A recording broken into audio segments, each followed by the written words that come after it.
Hi, good afternoon, everyone. And I think at this time now there's another session in another room with Pernod Ricard. So thanks for staying here for this one. I thought it was a bit early for a Pernod too. So good to see you all. So the company I work for, Siegel+Gale, we help brands create themselves, build themselves, and also help them transform too. And in this time of tremendous complication, that things like, and tremendous opportunity, obviously, that AI might bring us, when it comes to branding too, we think the best way to go about that is by deploying the philosophy that we've had since we were founded of simplicity. Just to give you a little taste of who we are, we founded in New York City, and our first identity was for the NBA. And you'll see this, it's exactly the same now as it was back then in 1969. And it features on every uniform in the NBA, in every stadium. It creates $3 billion worth of revenue. The NBA are playing around with AI as well, also creating some interesting tools that they're doing. And you'll also find that the identity of anyone that can remember who that actually is, I can tell you it's Jerry West. He was the LA Lakers player. You'll find that everywhere, but you'll also find it tattooed on lots of body parts, which I like to think is actually a really good testimony to a good identity, if people actually are prepared to have it permanently inked on themselves. So it shows the power of simplicity for us too, in terms of it is something which can connect really well, but it also is something which is universal, enduring, and critically, given the conversation we're in today, scalable too.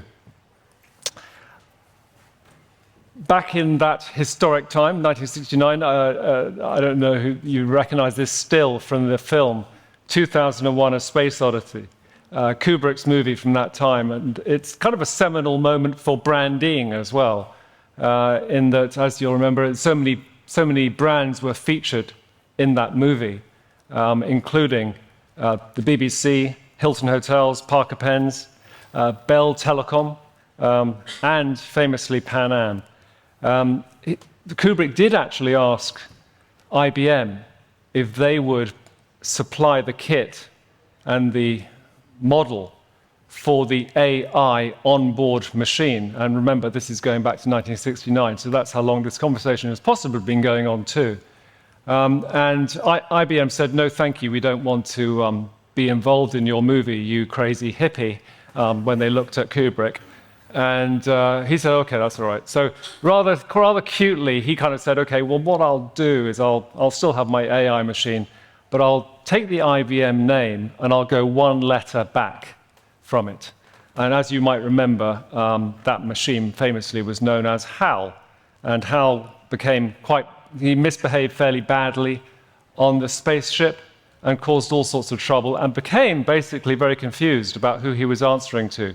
Was he answering to those governing from ground, or was he answering to those in the spaceship? And of course, we know it created some disaster.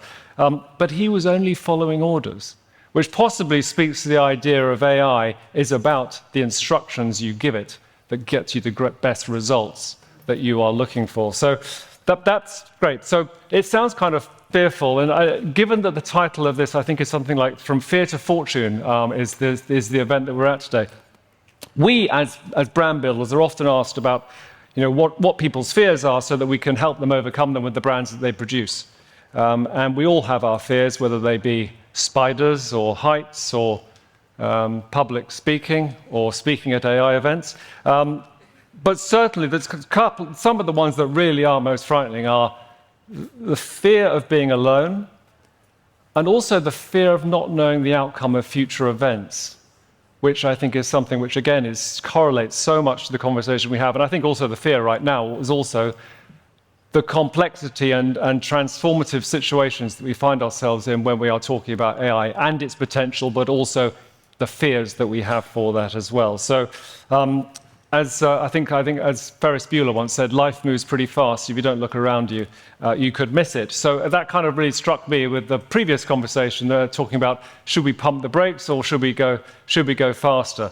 I think I saw a fairly mixed show of hands on that one. So that's that. We've always had a thing about machines, and you know, I think a quote like this now really does seem incredibly antiquated, because I think we know how useful machines are. We know how useful artificial intelligence is when it's used right in the right hands. Picasso had some wonderful ideas. This maybe was not his best. But certainly we do know when it comes to machines, when it comes to branding AI or branding organizations that are looking to transform by using AI, certainly the thing to talk about is not necessarily the thing that people do get excited about when we talk to them. People get so excited about the kit, the machinery, the stuff they have, what we would call the what story. Whereas for us, the way we look at it, we flip it around and we really talk about, you know, what should be what we call the so what story. Why should anyone care? Why does it matter? What can it do for me? And how can it become something really, really useful? And in some respects, that's the journey that we see as brand builders that AI has taken us on. It's kind of moving from what we might see as a novelty to something we might see as a utility. And that could be something which is part of the journey. I was talking to someone the other day about AI, of course, and they were saying, you know what, we need to domesticate it. And we need to almost turn it into something when, in natural fact, it just becomes normal, and in natural fact, we stop that conversation. Inevitably, probably will. But certainly, it is that balance of human and artificial intelligence, which for us, again, as brand builders, we're in the creative business, we'd like to think that we've still got some jobs in the future. So certainly when I talk to my strategists, my designers, and my art directors and writers, they kind of think, well, yes, you can plug things in. You can plug things into ChatGPT and so forth, and Sorrow now, where you can create movies as good as Hollywood by typing in some interesting text. We still think there is that space for judgment. There is that space for intuition, and there is that space also for what we believe great brands are built on also, which is irreverence. It's hard to get those things right always when you're typing it in.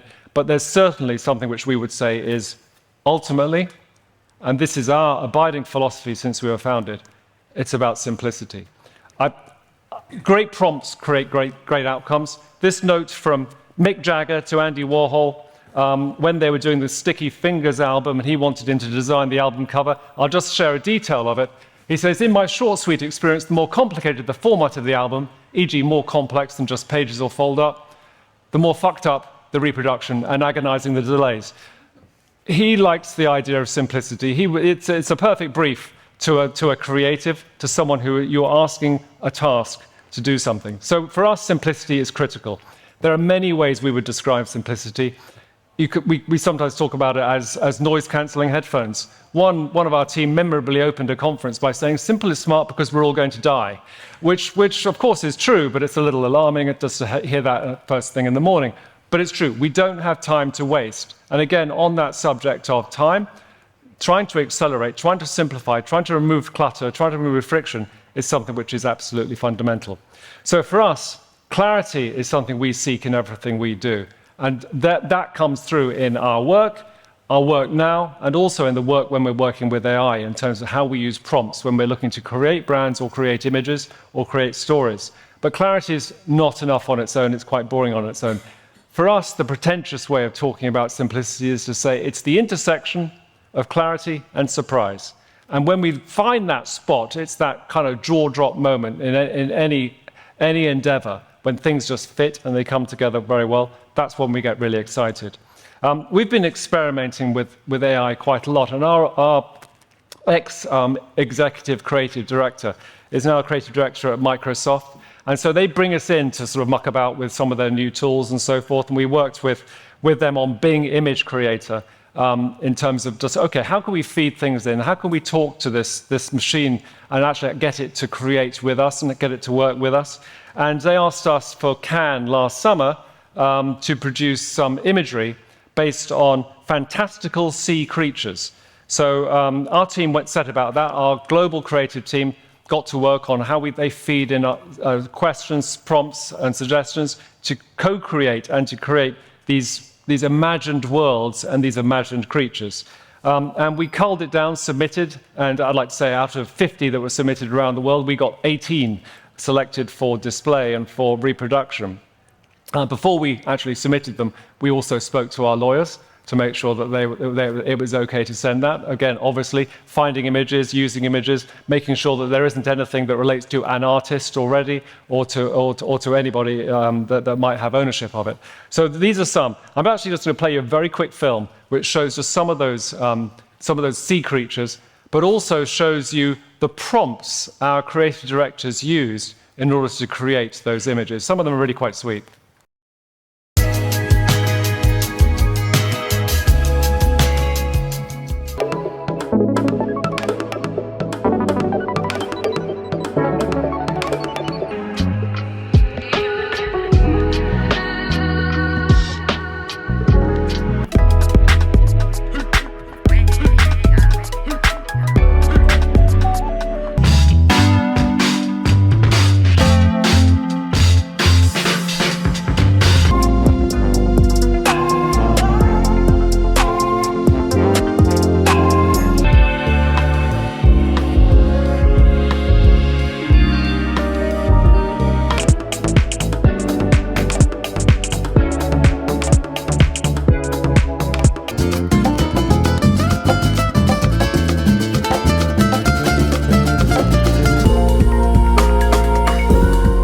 So we like those, and of course, being born in the 60s, we're optimists. We naturally like to find the good in things, and so there's some joy there that we like to bring in our branding. But talking to the team that worked on that, I kind of asked them, okay, so what did you need to find out? What did you do? What did you learn from doing it?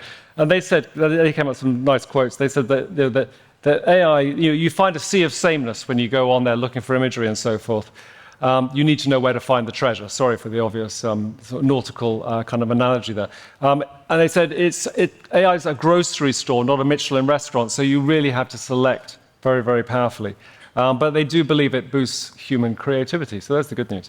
But certainly what you do need to do also is decide, when you're in an endeavor like that, is what is AI's role in your world? Is it the best intern or a room full of interns that can just go out there, scavenge for amazing detailed information and bring it back to you?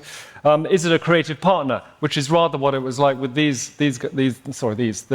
our sea creatures, where you can go in there and mash up lots of different ideas and thoughts and something is spat out, excuse the analogy.